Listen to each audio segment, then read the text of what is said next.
Hi, thank you for registering for Cal Poly San Luis Obispo's application workshop.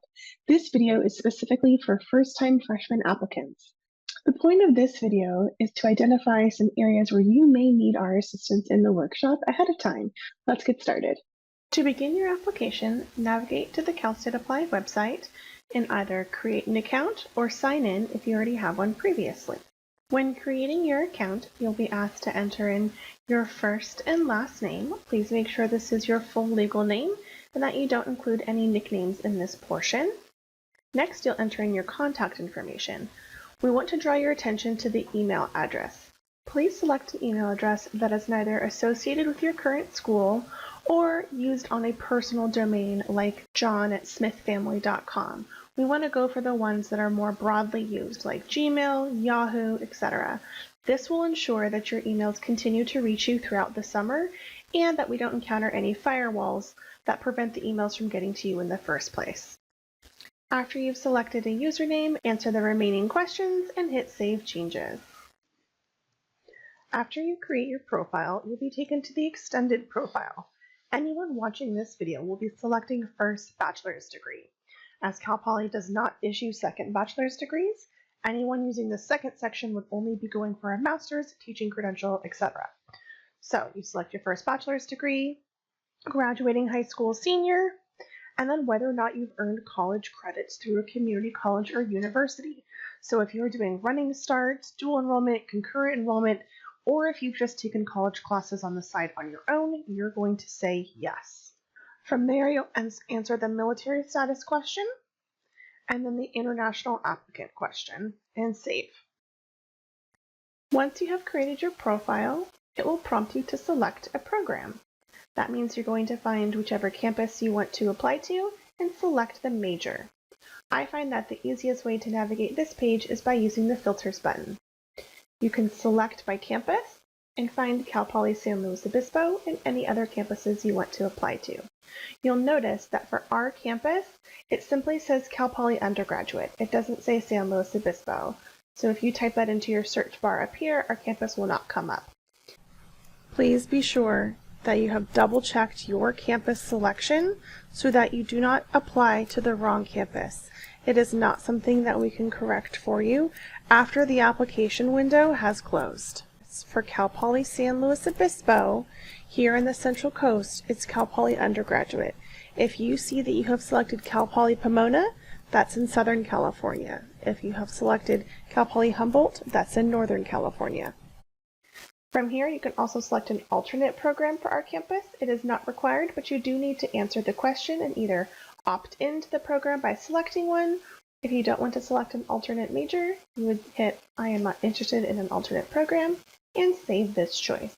Please note that alternate programs are not guaranteed, but some students do get admitted to their alternate major every year, so if you're going to select one, make sure it is something that you are genuinely interested in studying.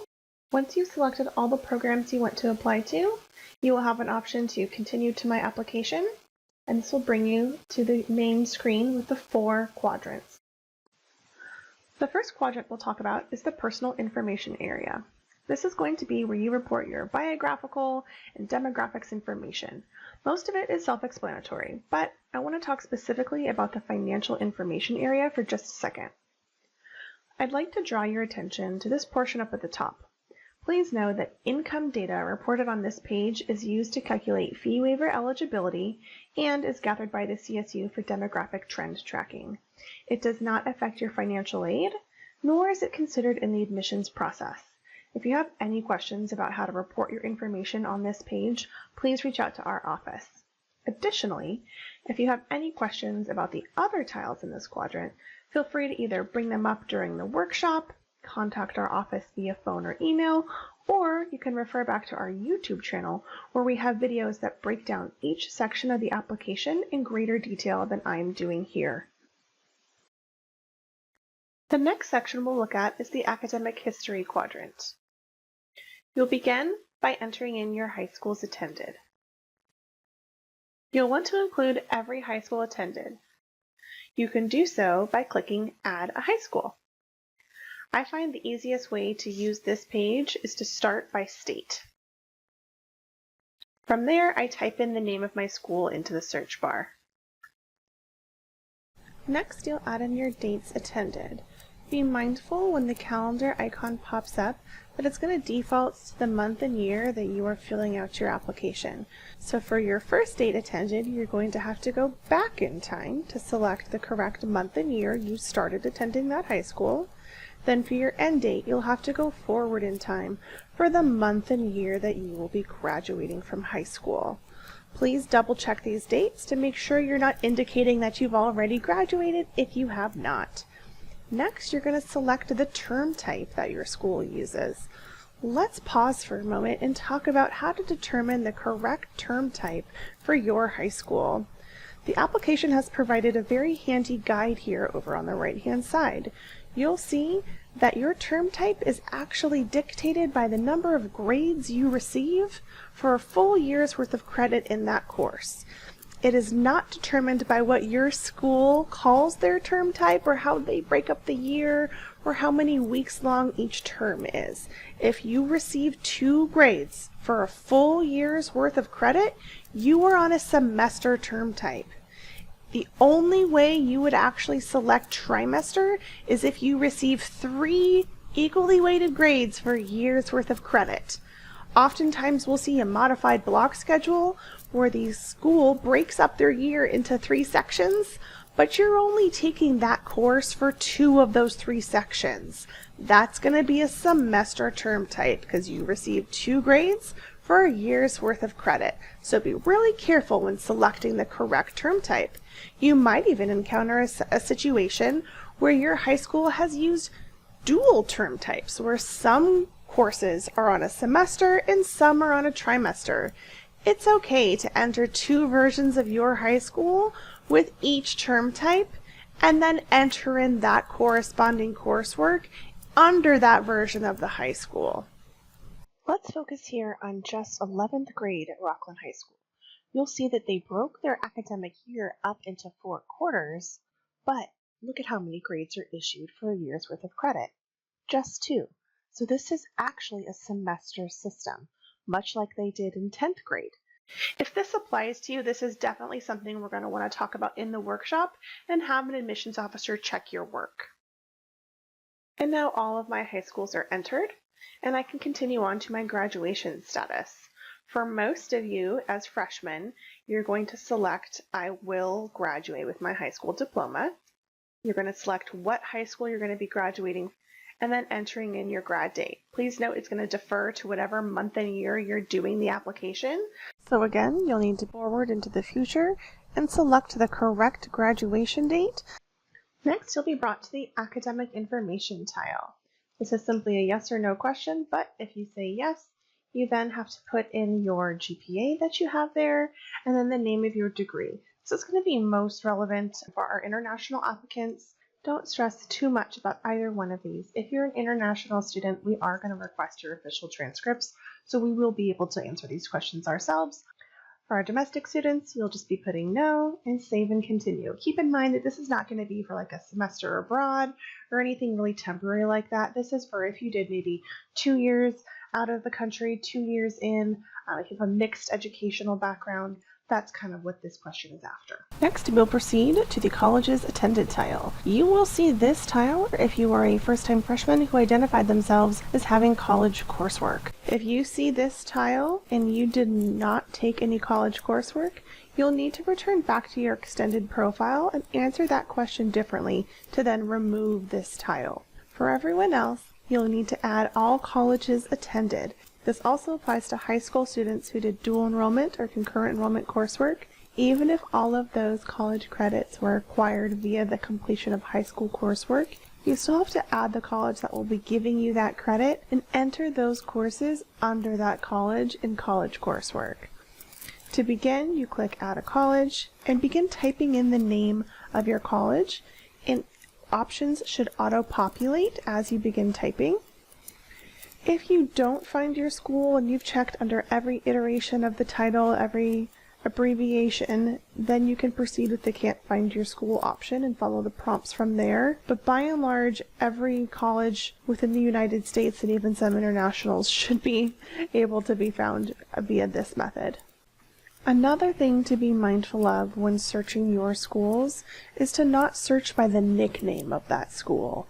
Instead, you want to search by the full, formal name of that institution, or else you're not going to see it come through in your search results. Like my example here of searching by Cal Poly instead of California Polytechnic State University. Another thing to be mindful of is if your school has the same name or very similar names to other institutions, double check the state of that college as well. Next, you'll indicate if you already obtained or are planning to obtain a degree from this college. This would be like your associate's degree. Next, you will answer whether or not you paid in-state or out-of-state tuition. If your school does not differentiate between the two, when in doubt, defer to the in-state tuition if you are attending a college in the same state in which you live. And then you'll proceed to answer your dates of attendance. And then if you're still attending, you can simply check this button here, as opposed to having to respond exactly when you will be leaving. Once you've added and saved your college, you can go through and add additional by way of clicking this blue button here. Keep in mind that you will not be able to go back and edit or add additional colleges attended once you've submitted your application. So if you decide after submission to attend a new college for spring semester, the best way to notify us about that is to contact our campus directly, potentially submit a change form, etc. You can't go back in there and add anything after you've submitted, and this applies to both transfers and freshmen. If you ever need to go back and make changes to your entries, you can do so by clicking the blue pencil icon here, or if you accidentally entered one twice or need to just completely get rid of it, you can hit the trash can icon here to completely delete that college attended. Once your colleges attended have all been entered, you can move on to your college coursework entry from there. Now I'm going to demonstrate how to enter in your college coursework. I've already started here with Cuesta College, but let's demonstrate with Allen Hancock College how to add brand new coursework. You begin by adding a semester. First, you'll select the term that you did or will be attending for, the year that corresponds with it, and the completion status. Your choices are going to be in progress and planned or completed. For this instance, I'm pretending like I did courses in fall of 2024, and they are going to be in progress. I will save this term, then come back and add a course. For our California students, if you're attending a California community college, as you begin typing, you'll see that choices auto-populate. If you're out of state, this is not going to happen, and you'll be entering in everything manually. So first we have the course code, so it's the prefix and then the number, the course title as it's going to appear on your transcript, the number of credits you're receiving, and if this course is completed, it will allow you to put a grade here. Because mine is in progress and planned, it's grayed out and automatically does not let me put a grade. As freshmen, go ahead and leave this transferable box clicked. It's more impactful for our transfer applicants and not a big deal for you, so when in doubt, leave it clicked. You can save and continue adding courses from here,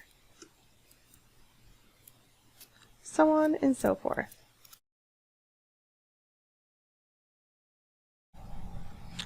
Hopping over to my Cuesta College transcript, I'm going to add a course in the past just to demonstrate what that's going to look like.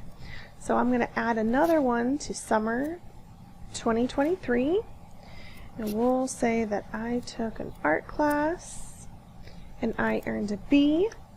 Once you put in the grade, it's going to autofill into the CAS grade, and then you'll hit save.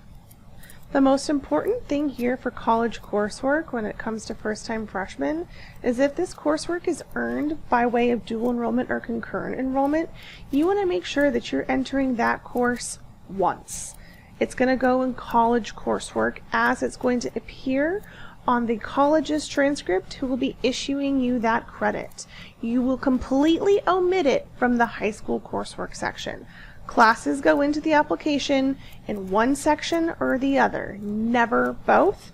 And if you're going to be earning college credit at the end of the day, it needs to go into the college coursework section only. If you're not sure how it's going to appear on that college's transcript, ask your counselor, reach out, stop and get that information before you proceed. It will be vital to the accuracy of your application. If you have any college coursework questions, let's talk about that during the workshop. It's a little complex and very important to get correct. Once you're done entering all your coursework, you go back to the college coursework main page and answer yes to the "You've completed entering your transcript" question and save. Now we're going to go back to the high school coursework section. For this section, I'm going to list out some do's and don'ts of high school coursework. To dive deeper into each section that I mentioned, you can either bring that up in the workshop for us to address one-on-one, or you could also reference our other YouTube video on our Cal State Apply playlist, where I'm going to go into a lot more detail with each of these scenarios. You're welcome to watch that one as well. But for this purpose, I'm just going to give you some basic do's and don'ts so you can understand where you might need some help and start off on the right foot. Here we go. So to start, do read all of the instructions at the top of this page. Don't include any non-A through G coursework. We only want to see those A through G courses in the application. If you are taking college courses through dual enrollment or concurrent enrollment, don't report those college courses here. They only go in the college coursework section. Do put all of your 9th through 12th grade coursework in here. 12th grade coursework goes in as in progress for fall and planned for spring. If you have one semester courses like econ and government, you put them in with in progress for whatever term you're taking it, no course for the second half since it's only one semester, and then the opposite for government if your school is splitting them. Next, do put in any qualifying middle school courses you may have. So you see here, I began Algebra 1 in 8th grade. I continued on to Geometry in 9th grade, so I can enter that in. I started Spanish 1 in 8th grade. I continued to Spanish 2 in 9th grade, so I can put that in. So do enter those courses. You'll put them in under that 9th grade school that you started in the 9th grade year. You do not need to enter in your middle school or try to get the year prior. Perfectly fine. But don't take a course that maybe your middle school separated across 2 years, like Algebra 1A, Algebra 1B, Spanish 1A, Spanish 1B. You cannot get 2 years of credit for what's essentially one course, even if your middle school stretched it across 2 years. You need to combine that into 1 year's worth of credit. Next, don't stretch the same course across 2 lines like this. Don't get caught up in what the season says. So if your school's doing a modified block and you're like, oh, I took both sections of this course in fall, don't split them like this. This is going to read to the system as a duplicate course. Essentially, you're looking for grade number 1, grade number 2. Combine them onto the same line. Don't get caught up in what the seasons say. Next, if you have failed a course like Ceramics 1 that I took in 11th grade, do keep that lower grade in there until you have successfully completed it. Don't report the new in progress course and omit that lower grade. You have not replaced that grade yet. You are not allowed to omit that D. Likewise, if you repeated a different course, so if you took maybe honors English, but to replace the semester you just took regular English, that's not the same exact course. If you retook it at a different school, that's not the same exact course. So unless you retook the same exact course at the same exact school, that lower grade needs to stay there. Any questions about repeated coursework? Let's definitely talk about that in the workshop. It can get very confusing and complicated. Do use the option for summer to enter in summer school coursework. If you retook a full year's worth, put both grades in. If you only received a semester's worth of credit, put the grade and then the no course. But do use that summer option to differentiate when you took summer school coursework. If your school has concurrent term types, do put your courses under the correct version of your high school. So if they have both semester or trimester or they've changed throughout the years, be mindful of which version of your high school you're entering your coursework in. Next, if you have taken a language course that is a higher LOT level, you do need to make sure that's indicated in the application. So if we pretend like I just started with this Spanish for Native Speakers course, per UC Doorways, you can see here that at Templeton, this course is a LOT level 4 course. That means by just taking this class alone, I am getting 4 years worth of foreign language. But if I just put this one class into the application, it looks like I only have 1 year of foreign language. So you need to manually put in these placeholder courses indicating the other levels of LOAT coursework so that at the end of the day, you get those 4 years. So you'd enter in all of this, and then when you go to the A through G matching, you're going to assign each of these lines to Area E so that you get 4 years. But if you just put this one in, it would only read as 1 year, and you would come through as being CSU ineligible. We don't want that. If you have a situation with LOAT level coursework where you've maybe taken 1 year at a higher level, or you've combined college coursework with high school coursework, I suggest you take a look at the YouTube video we created specifically about foreign language and math coursework entry, and also bring that up during the workshop. Don't make any changes to your 12th grade schedule after you submit without talking to us. Don't drop courses, don't fail courses. If you do make any changes or you do fail courses, let us know right away. It's very important that we could potentially make an update to your application before we run our selection process, or that we flag your application as soon as possible, knowing that you might need a formal review if you've had a breach in any of the terms and conditions of admission. We are considering this application to be a contract between you and us. We are holding you to all the courses that you report here in 12th grade as being in progress and planned. We're expecting you to take them and to pass them. We are holding you to that. So any changes or any issues that come up in 12th grade, please let us know as soon as possible. If you have any other questions I didn't address right here in this video, make a note, bring them to the application workshop. Let us check your work in a breakout room. We can do one-on-one and share a screen. We definitely want to make sure this section is thorough and accurate. Next is the standardized test section. As you have probably heard, all CSU campuses are test blind, meaning you won't be able to consider ACT or SAT scores even if you have them. But if you are using an AP score to meet a minimum requirement, this section will be necessary. If you do not have any test scores to enter and this section doesn't apply to you, simply click here. I'm not adding any standardized tests. But if it does, let's do a quick example to show how to enter in a test score for those of you who this does apply to. So we'll click Add Test Score. Select which AP exam you took, yes or no on if it's been taken or not, and select the date. Just as an FYI, we don't need you to enter in future test dates that have not been taken. We're really only concerned with the ones who have been taken. Select your score, save this test, and it'll bring you back to the main tile.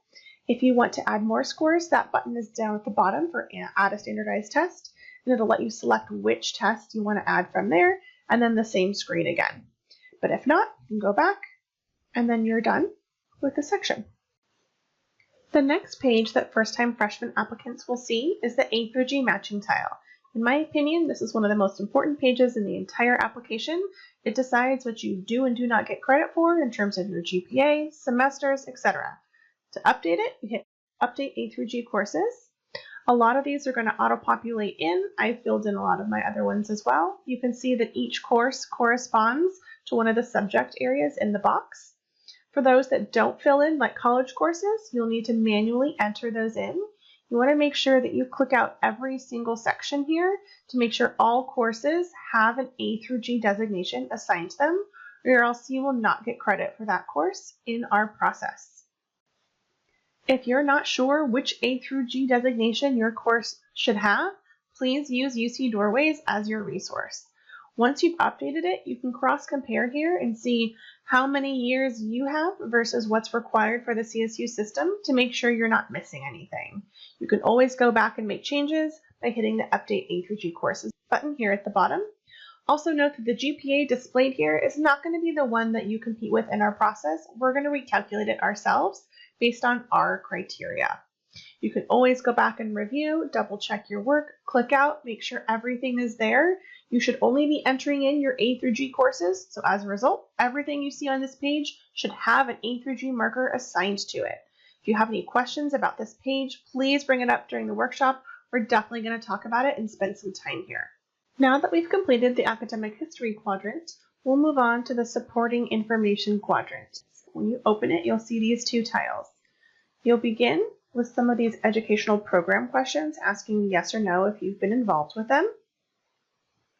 Next, you'll get to the work information section. So this is where they're going to ask you the average number of hours worked per week over the previous 36 months.